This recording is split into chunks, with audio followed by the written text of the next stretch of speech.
Hello guys, in this video I'm going to show you how to make your eye color red in your videos using CapCut.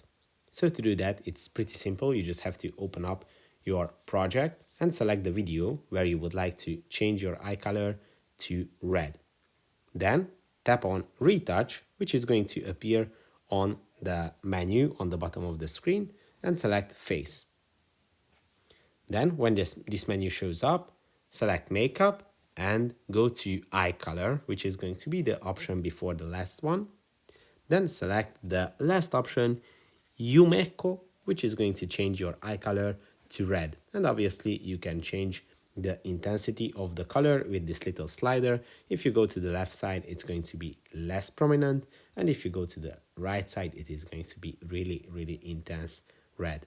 If this video was helpful for you, please consider sending a super thanks donation and see you in the next one. Bye bye.